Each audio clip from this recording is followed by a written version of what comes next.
Hey everyone, welcome to Intellify. This is Akanksha Vyas.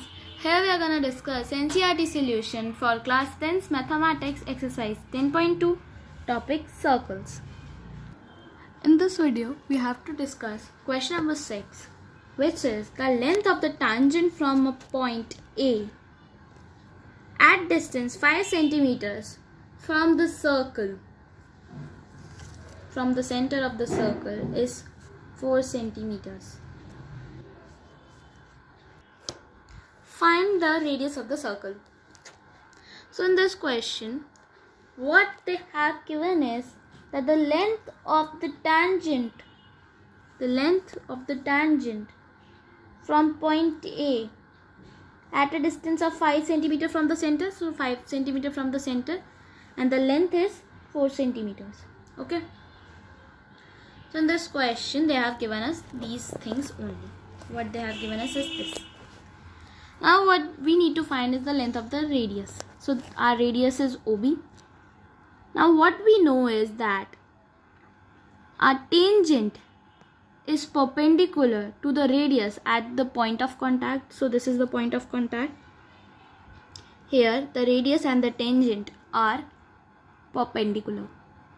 So this is 90 degree. So this triangle now becomes a right angle triangle. And a basic property of a right angle triangle is Pythagoras theorem.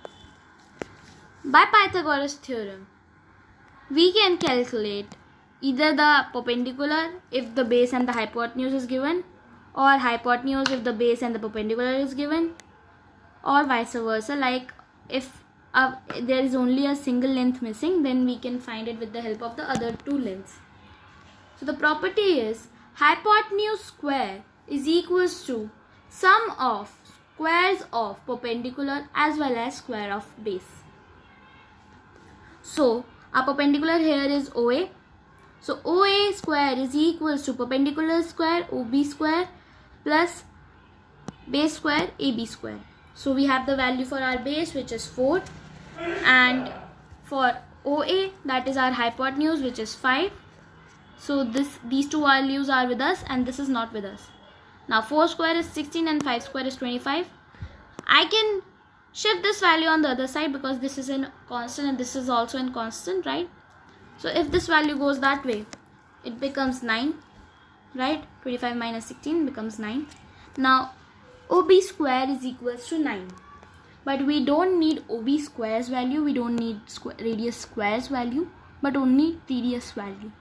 So what we are going to do is, we are going to under root on both the sides, right? So OB square becomes OB and under root 9 becomes 3. So therefore your radius is OB, which is 3. Therefore the radius is 3 centimeters long. So your question is done. Bye bye and thank you.